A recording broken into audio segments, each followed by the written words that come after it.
Hey there, horror movie tea sippers. The following podcast episode will contain spoilers for the movie we are about to review. If you have not seen the movie and do not wish to have anything ruined prematurely, please do not continue to watch or listen until you have seen the movie. And welcome to the Horror Movie Tea Podcast.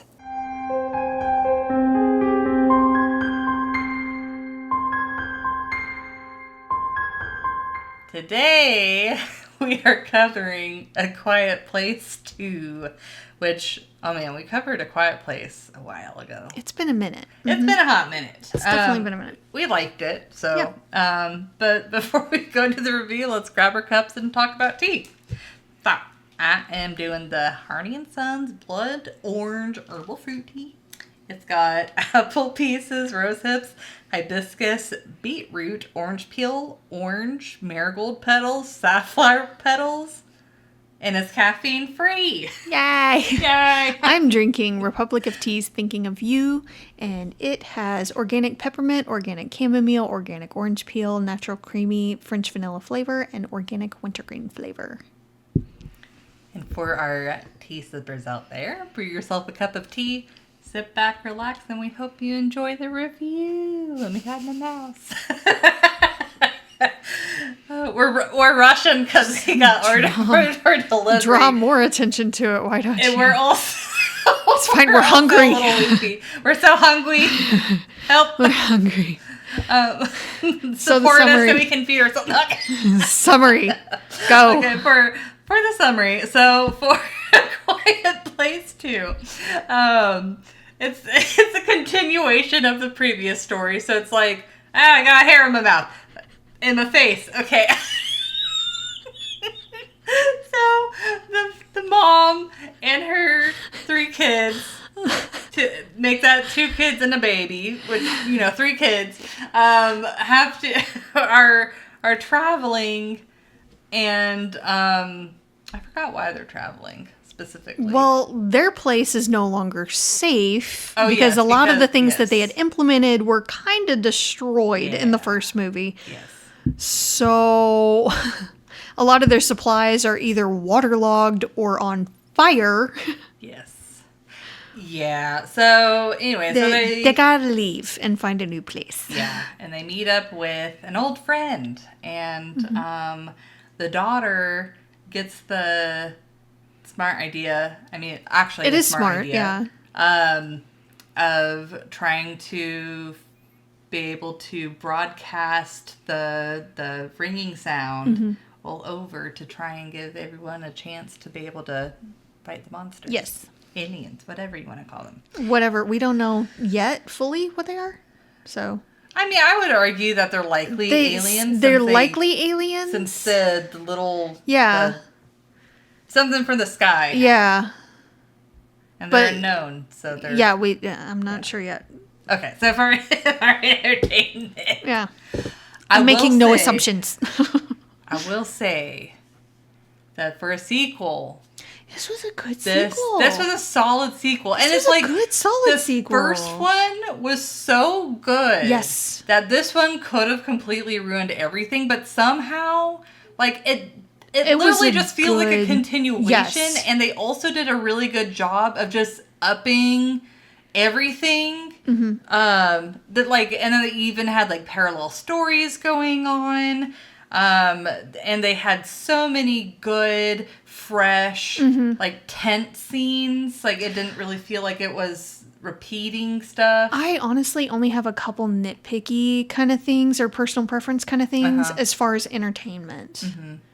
Like, it was a solid sequel. Yeah. So, for entertainment, I give this a 7.75.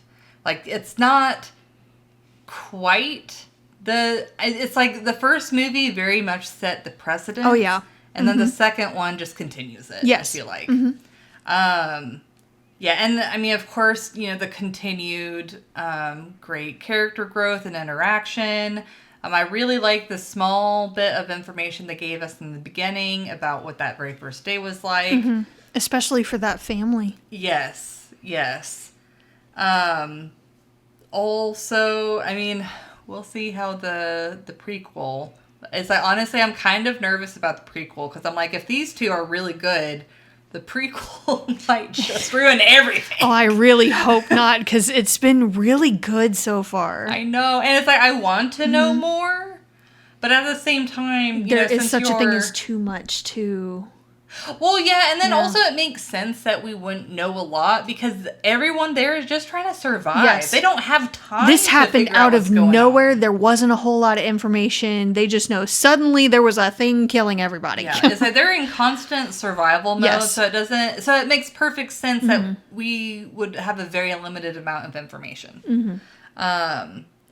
I thought the island, I thought that was really interesting and smart. Yes. And, I mean, it makes sense that the creatures might not be able to swim, but that also makes me wonder, in the rest of the world, like, Japan's an island. Like, does that mean that... Unless they landed specifically there. Yeah, so I'm hoping maybe in the prequel, or they'll reveal... what exactly that means as far as the global impact of those. But anyway, that solid movie, great tense moments, great human moments, great parallel stories. They just, good job. Just applause all around. So I gave this one a 7. It's a very solid sequel. I feel like I like the other one a little bit more. But that was more of the interactions between the family themselves. And because they kind of split off at times, they had to in certain situations. But you didn't get quite as much of that. The family building, as you did in the first one. Completely understandable. That's just why I like the first one a little bit more than this one. I also felt like they used music and startling noises a little more in this one than they did in the first one. In the first one, they didn't really use a whole lot of music throughout, like, for the soundtrack or anything at all. Like, they used the silence to great effect in the first one. And they didn't do that quite as well in this one. Yeah, and one of my complaints, too, is I feel like they weren't quite as consistent with the level of noises that will set the creatures off. But I was going to bring up in the realism, but yeah, just to add to your point. But they also used, like, tense music in certain scenes and all, when they didn't need to do that in the first one. So I feel like it was a little unnecessary and kind of out of character for the story in and of itself for them to use it at all. So, again, nitpicky personal preference kind of thing. But you do get some character development. You get to see the progression of the story with a little bit of backstory thrown in, which is nice. The mom, I want to give a shout out to. 1, the actress did a great job. 2, the character is a superhuman. Seriously. Absolute superhero. For real.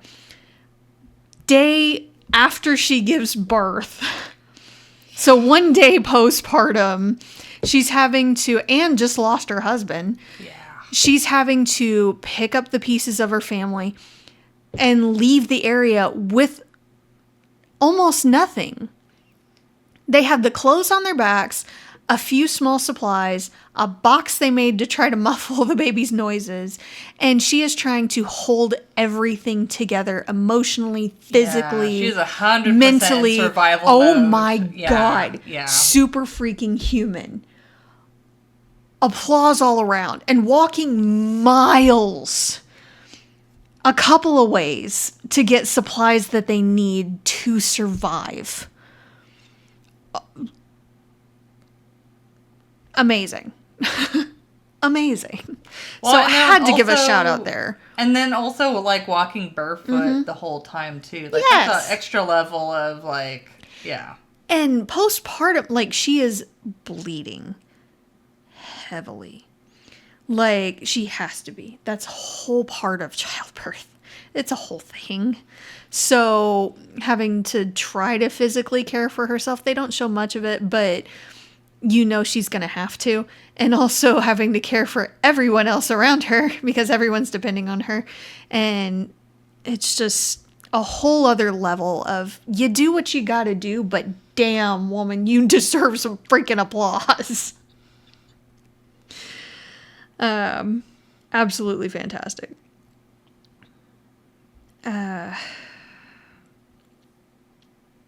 I like that they tell you a little bit about what other people went through on that day.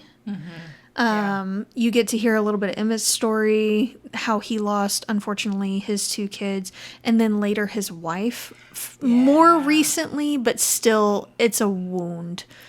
Right. I mean, 11 weeks is still pretty recent. Yes. Did he say weeks or months? I think he said months.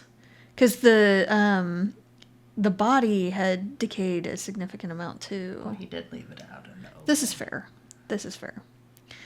I just thought for some reason he had said months. I don't know. Either way, it's still obviously fresh in his mind and just. And obviously hadn't gotten past it with her body. Definitely not. Yeah. Well, it's not like he can go and dig a grave or anything. That would be a lot of noise. But did something like cover her in like blankets or give her something. But, There's limited options here. Yes, agreed. But you also get to hear, I forget his name, but the guy on the island, his story and what happened when they discovered that the creatures couldn't swim and the National Guard was sending ships to take them to various islands, and then people panicking and causing even more death when they could have just waited their turn, and the ships probably would have come back and gotten them if they had just waited. But again, we'll get there. But it's nice to hear the different perspectives of what happened and what they went through. But I was very sad that they killed him off. Like it made sense, really liked him, but it was unfortunate. And not everyone can live. It does help show you too. Again, no one is truly safe. Yeah. So. There were a couple of stupid decisions, but most of them are panic or boredom or fear, so they mostly make sense. Most of the decisions in this movie do make sense, which I appreciate heavily.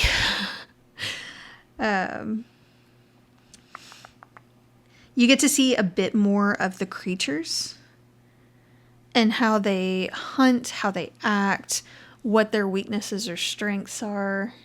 Yeah. That was cool. And again, the design for these is just so interesting to me. Yeah. And it's like, they revealed enough to like make you intrigued, but not so much that it ruined how dangerous they are. Yes. They did a really good job with that. And while we do now know two of their weaknesses, it makes them seem a little less scary, but they're still a huge problem. Oh, yeah. They are still a huge problem. So it doesn't necessarily detract from the danger. It just helps you mentally fortify yourself against it and say, okay, it's not entirely impossible. It's still a task getting rid of one of these. Yeah. Gives them hope. Yes, but it's not completely hopeless. Exactly. Yes.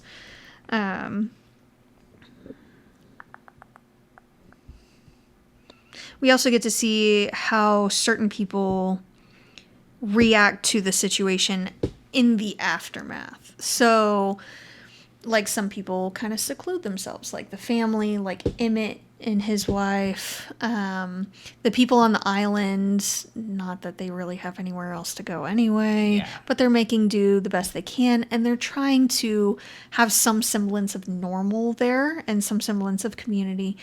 And then you have the people at the docks. That went a different way. So it was nice to see the variation of how people reacted to that kind of situation and tried to move on with their life as they can. So that was cool. That's really all I had for entertainment. Again, solid sequel. And I'm cautiously optimistic and looking forward to the next one in this series that we watch. Yeah. So for realism, I feel like this one did a really good job, just like the previous one, in being more realistic and being more conscious of showing what they're doing to survive the situations. But definitely wasn't buying it as much. Anyway, so I gave it a 3.5. But, you know, I feel like this movie still does a really good job. Also, I mean, this relates to the first one too, but can I just say, for any of us out there that snores or talks in their sleep, I talk in my sleep too. I do both. I snore. I am horrible. I snore so bad. I would be dead the first night. It's like, how screwed would we be? Like, oh my God. I would 100% be dead the first night. And honestly, so would my husband. We both snore so bad. Oh, man. One thing that I thought it was cool that they brought up, I wish they had explained it a little bit more, but it was the timer inside the tube or whatever, where it's like, I'm assuming the timer was to say how much oxygen was left, but they didn't really go into detail on how they decided what time and if they varied the time, because it would depend on how many people are in there, and it would also depend on how hard you're breathing. So it's very difficult to estimate or measure when you have that many factors. I mean, you know, I think it was definitely worth the, you know, at least a reminder to be like, okay, we probably will have. We need to kind of open the door, a little bit, just to kind of change out the air. But yeah, the timer, it just also brought up some questions. But also, I thought it was really cool that they showed, like, just because they opened the door, it did take a little, well, I mean, not too much time, but it did take a little bit of time, like a second or two, for them to, you know, further down inside the tube, like, get the oxygen. Yeah. Which is pretty accurate, actually. Yeah. Really, the other part that kind of lessened the realism for me was the consistency about the sound. Now, you know, we know they already established in the previous movie that if you have water going, then that kind of dampens your sound and they're more focused on the water sound. And then they do utilize that in this movie. But specifically when they're on the dock and, like, I forgot his name, but the guy, the friend guy. Emmett. Thank you. And then whenever he's in the water, it's like he makes a very slight splash sound, and the creature immediately hones in on it. Yes. But then he makes the same, maybe even a louder splash sound when he's getting in the boat, and they're not coming after him. I felt like that in particular was because one of them was drowning. Yes. And the other, like, they were too far away for the other to actually do anything. And it knew that there was water there because it heard the other one drowning and was like, yeah, no, I'm not. Yeah. I mean, that's fair. I'm good. That's fair. That's kind of how I wrote it off for him getting in the boat. I agree with the initial splash thing. I'm like, yeah. And then, I don't know, it's like I have some problems with the son, but at the same time, like, he was by himself. I understand that he was scared and bored. I counted off for that too, honestly. Him leaving the baby there. Yeah. And wandering around up top. Yeah. Yes. I took off for that. Yeah. Also, I go back and forth with, I mean, first of all, his injury freaking sucked. Yes. But, like, I go back and forth. Like, I know he was in shock and obviously in a lot of pain, but he was, like, screaming at the top of his lungs when he knows. Yes. He knows there are creatures. He has witnessed them. Yep. His dad is dead because of these creatures. Yep. And one of his other siblings is, like... Yep. And, like, even if he, like, tried to muffle him or do something. I feel like he would have at least tried to muffle something. Yeah, instead he was just like, ah! Yep. Like, just, like, straight up yelling into the air. Like, glad I took off for that, too. Yep. and then also, it was interesting that the mother at first was covering his mouth, but then... gave up eventually, and he continued to scream, and she'd just say, it's okay, without trying to muffle. Like, you would think the sister would also be trying to muffle or something. She might not necessarily be able to hear it, but she can see what's going on. Right. And you would also think that would have attracted way more creatures. Yes. With how freaking loud it was. Yes. Yeah. So... yeah. And they would have also heard the gunshot and already be heading that way. Yeah. So that scene just didn't make a lot of sense with, like, what they were doing and then also the result of what happened. It felt like it should have been a bigger problem, or they should have at least, like, tried to stop. I don't know. Yeah. Shove something in his mouth. Yeah. Then also... Emmett, I mean, you know, he was saying that he doesn't trust anybody and all that. Mm-hmm. And I feel like a part of it, he was looking through the scope just to be able to use that almost as, like, binoculars. Mm-hmm. But I also feel like he was intending to try and shoot them if they had tried to get too close. Mm-hmm. But it's like, if you think about that logically, like, if he had shot them... he would have alerted the creatures, and the creatures would have come after him. And it's like, yeah, he has, like, 2, like, layers of hiding, but still, it's like, is it worth killing them versus, I don't know, it seemed like... well, he also could have just left him there instead of... yeah. Saying hi, basically, and leading them to the safer place, but he took his sweet time about it. Mm-hmm. Yeah. He also tried to kick him out really freaking fast, considering they were old friends, and the kid got injured from his trap. Yes! Rude! Yes! Like, yeah. Then also, like, I understand, you know, he is trying to set up these traps to prevent people from coming in and either disrupting his shelter... or, you know, coming in, taking his resources, or attacking him. But it seems like with him having all of these things that would attract creatures to that area, that wouldn't be the best of ideas. Well, it also seemed like a bit of a distractionary thing. If the creatures set it off themselves, then they'd attack the noise itself. Yeah.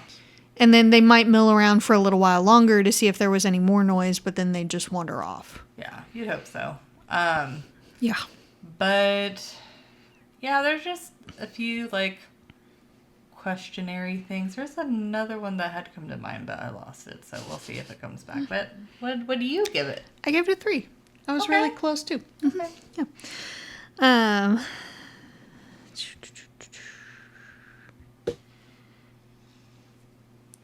I did count off quite a bit for the baby not acting like a newborn at all. Like, I know it was in the box most of the time to muffle any cries, but we didn't hear the baby cry but, like, once the entire movie. They also didn't show anything about, like, the mom said she had shown the son, how to care for the baby, but they didn't show anything in the way of supplies. Yeah. Formula, diapers, none of that. Yeah. Disposal they're in, like him mixing the formula. They didn't show feeding the baby at all, is what I'm getting at. Yeah. And newborns have to be fed every, like, 2 to 3 hours. And then not to mention all the diapers and stuff would be a problem. Yep. That's a lot of waste. So, and with no way of, like, cleaning them necessarily. Wipey packs are noisy. can confirm as a mother, the YP packs are noisy. So that's just a thing. And again, with no way of washing different reusable type cloths or anything, then how are you actually caring for this baby? Mm-hmm. I took off because if Emmett wasn't going to help, then why light the fire at all? Yeah. To let them know that he was there. Yeah. Again, kicking them out the next day when the son was hurt by his trap. Mm-hmm. At least let the kid heal. Yeah. For real. I took off because effing birds in the train.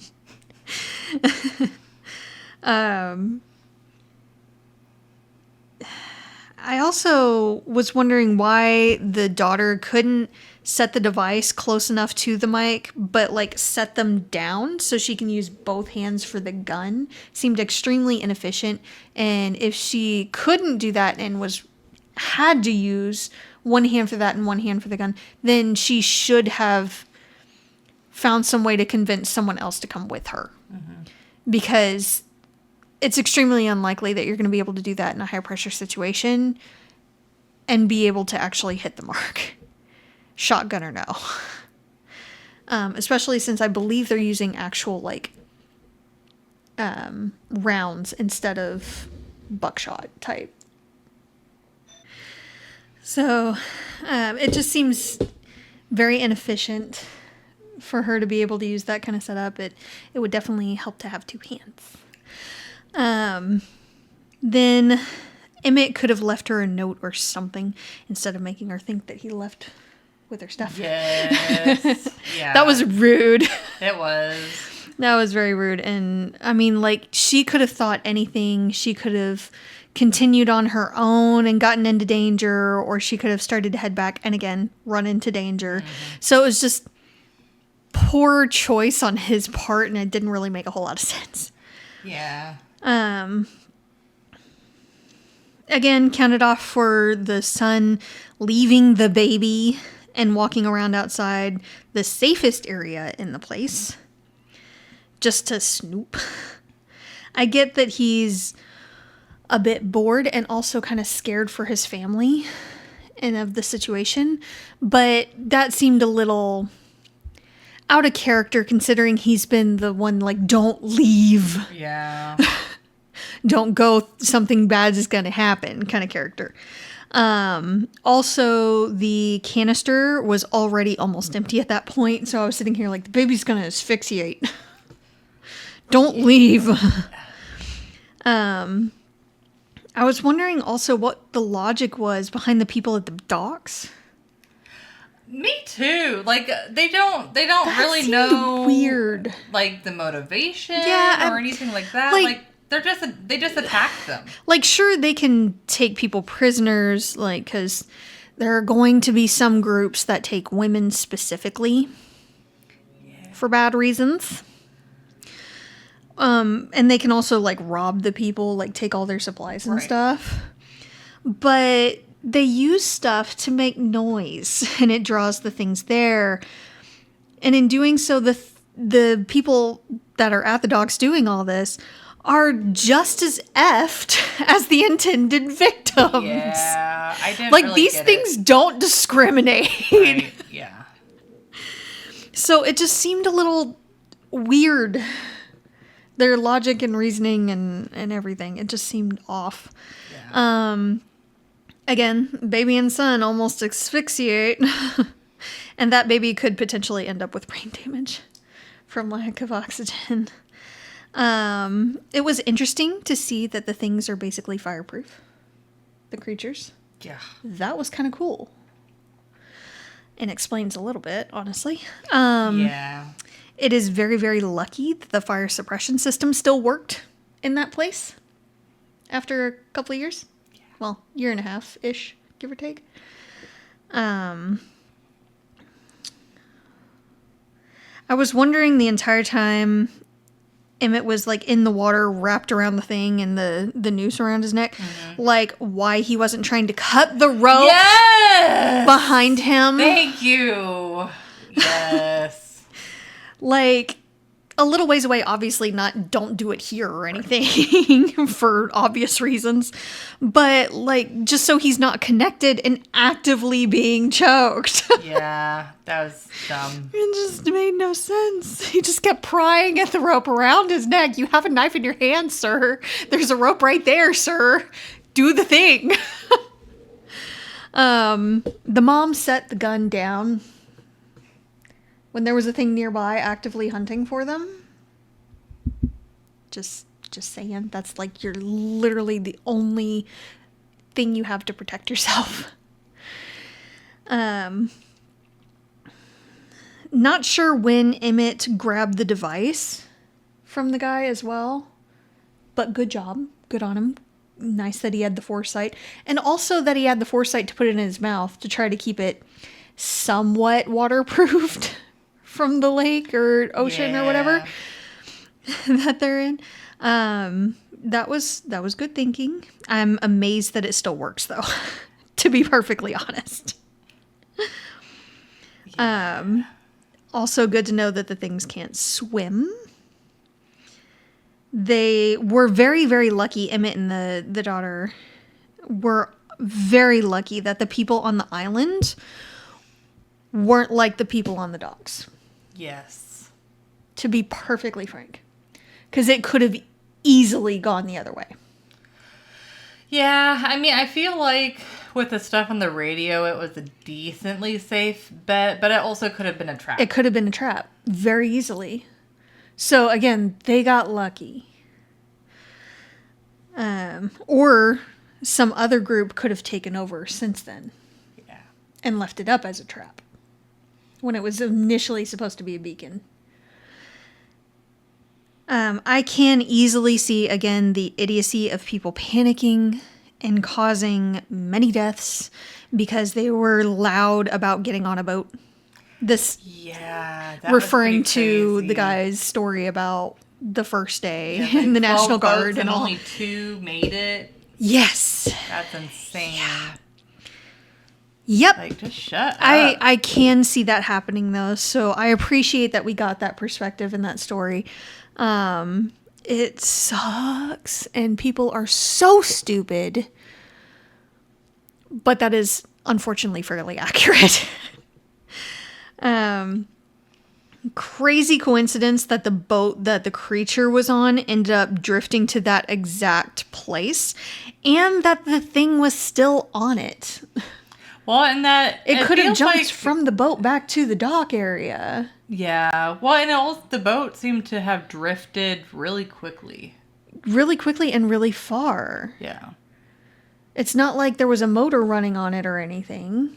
So it was an interesting coincidence that it ended up there. I guess movies got a movie. A little bit. And again, I get that Dad's concerned the guy from the island, but he was also standing way too close to that open garage. Yes. They made it really obvious. I'm like, oh, it would be a shame. Again, still understand the panic, but honestly, helping the girl and Emmett was the best way he could have helped his family and everybody else with a radio. Best way to help. Mm-hmm. And he had no reason to believe that the creature had stopped chasing them. They were making noise the entire time they were on their way there. Yeah, he kind of like made an assumption without really having a good... And again, I understand the panic. Yeah. He's a dad trying to look out for his family. I get it. He's scared. He hasn't had to deal with these things for a year and a half, almost. So it shows up out of nowhere. You're going to be concerned. But the thing is still there, and there's an open garage door. Please don't stand next to it. These things have a ridiculous reach, too. So that was very, very unfortunate, the way he went. And also, the girl takes entirely too long to hold the device to the mic. Yeah. So long. That was unnecessary tension. It was so unnecessary.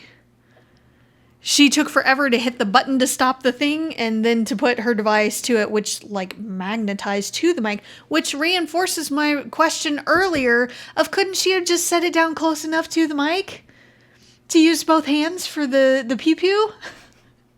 I'm trying not to say the word. I'm just saying. But that's what I had for realism. Otherwise, again, really good job. Very solid sequel. Like they did well. So yeah. Yep. Cautiously optimistic about the next one. Really hope they don't mess it up. Please don't dash our hopes. But well, thank you for joining us today, and let us know what you thought of the movie. If you would like to recommend a movie, game, or tea, you can leave us a comment or join our Discord server. And if you'd like to keep up to date with our content, you can find our link tree listed below. And if you'd like to support the podcast, please like, share, and subscribe. And we do have a Teespring and a PayPal donate button available if you'd like to support us monetarily. And again, you can find all of those sites mentioned linked below. But until the next time, guys, stay safe and stay spoopy. Bye. Bye.